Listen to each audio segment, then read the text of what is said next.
L'essentiel des œuvres exposées proviennent de la collection de Patrick Hourdequin, l'ancien directeur du Théâtre Princesse Grace et conseiller artistique du Festival du Cirque de Monte-Carlo.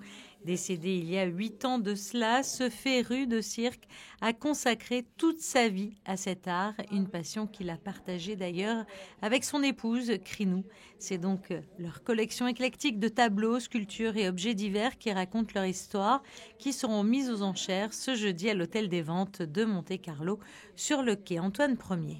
C'est une collection qui a été commencée très tôt, ça a été la passion de toute une vie. Donc avec des choses qu'il a commencé à glaner en étant jeune et ils ont poursuivi la collection avec son épouse tout au long de leur vie. Donc c'est vraiment le reflet d'une vraie passion avec des choses très variées, des tableaux, des affiches, des photos. La collection comportait aussi des pins, des cartes postales, des bronzes, enfin vraiment toutes sortes de choses, de la porcelaine, tout ce qui pouvait avoir un lien avec le cirque, des automates, vraiment beaucoup de choses, très variées. C'est une sélection dans leur immense collection, une sélection que nous avons faite en collaboration avec leurs enfants Alexandre et Sophie. C'était une passion absolument dévorante, très envahissante, et c'est ce qui fait que malheureusement pour nous c'est très compliqué de conserver.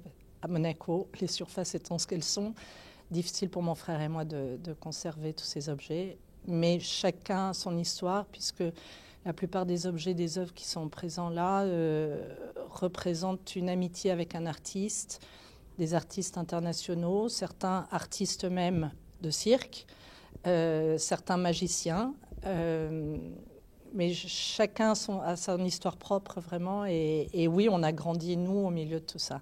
Alors, si vous souhaitez voir l'étendue de cette collection, l'Hôtel des Ventes de Monte-Carlo vous ouvre ses portes demain et mercredi de 10h à 13h et de 14h à 18h, ainsi que le matin de la vente de 10h à midi. Les 300 pièces seront ensuite vendues aux enchères jeudi à 14h30.